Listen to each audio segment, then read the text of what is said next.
Terima kasih Tan Sri.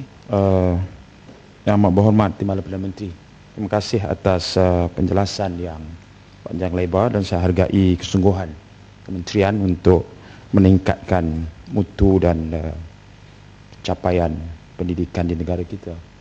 Soalan asal yang boleh saya fahami ialah berkenaan dengan keperluan untuk menyeimbangkan perkembangan pelajar dari sudut ilmu supaya dia jadi seorang yang pandai, dari sudut jasmani supaya dia ada kemahiran, dari sudut rohani dan akhlak supaya dia ada wisdom dan kebijaksanaan, dia tahu nilai yang baik dan yang buruk. Mendengar penjelasan daripada Yang Amat Berhormat Timbalan Perdana Menteri sebentar tadi, kita juga ada beberapa hambatan lain dari sudut prasarana pendidikan, logistik yang selalu kita sebutkan, dari sudut ketidakseimbangan kemudahan pelajaran, dan yang paling penting ialah stakeholders yang meningkatkan bidang pendidikan ini. Guru umpamanya adalah satu komponen penting. Modul pendidikan satu pendidikan penting. Kumpulan sasaran kita, murid-murid, adalah jauh lebih penting. Yang saya nak tanyakan secara khusus ialah dalam usaha kementerian untuk meningkatkan, melakukan transformasi pendidikan, baru-baru ini dilancarkan satu lagi program baru yang disebut I Think.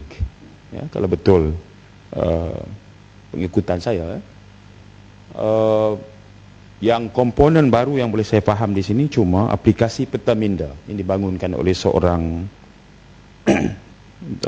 bangkali tokoh pendidikan, Dr. David Haley ini. Yang saya nak tanya ialah projek perintis melibatkan 10 sekolah, akan datang melibatkan 1000, menjelang 2014 semua sekolah.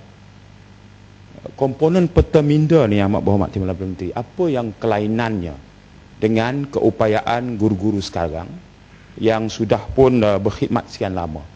Apakah perlu ada satu lagi komponen daripada pakar-pakar asing? Satu, apa nilai tambah yang boleh masyarakat khususnya ibu bapa dapat melalui pelaksanaan program seperti ini? Apakah ada implikasi kewangan yang lain ketika ada keperluan lain yang jauh lebih diperlukan? Ya? Jadi barangkali platform ini saya nak dengar penjelasan Yang Berhormat Timbalan Perdana Menteri dalam kesungguhan itu, bagaimana kita balance antara kepakaran tempatan dengan keperluan untuk mendapatkan kepakaran luar, walaupun saya faham melibatkan agensi inovasi dan sebagainya. Terima kasih. Tuan Ketua, terima kasih atas soalan itu. Memang beberapa hari lepas Yang Amat Berhormat Perdana Menteri melancarkan program I Think ni, iaitu hasil daripada program rintis yang kita mulakan pada beberapa bulan yang lepas di 10 buah sekolah. Ini adalah tindakan yang kita fikir sesuai apabila kita bekerjasama dengan agensi inovasi Malaysia, dan di dalam kajian kita tentang tahap keupayaan pelajar kita dapati bahawa walaupun mereka ni agak mahir dalam bidang pelajaran, tapi atas dasar ujian-ujian tertentu yang kita telah lakukan, termasuklah kita ambil kira penilaian di peringkat PISA, ini badan antarabangsa yang mengukur tahap kefahaman dan daya kreativiti kita, ada kekurangan yang agak begitu jelas dan ketara.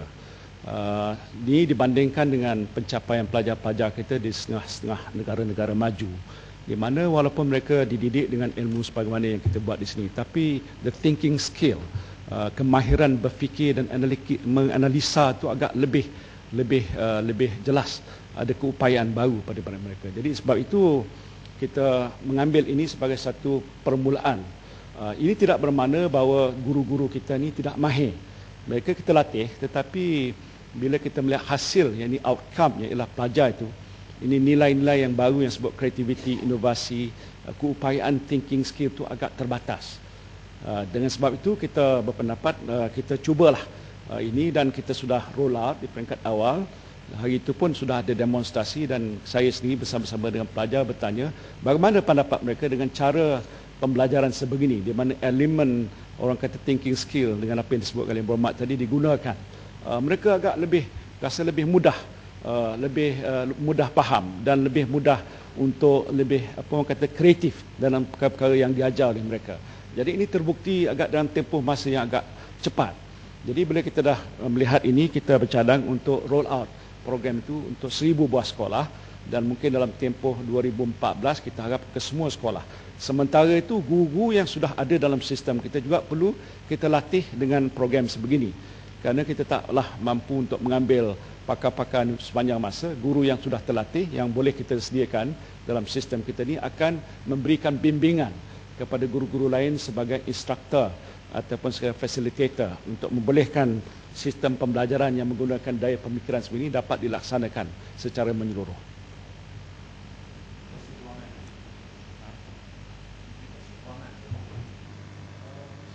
Ini dia tidak melibatkan peruntukannya besar. Saya tidak ingat berapa, saya pun cek semak itu berapakah perbelanjaannya. Kerana bila kita sudah dapat itu dan kita gunakan, mana kos itu akan ditanggung oleh peringkat kementerian.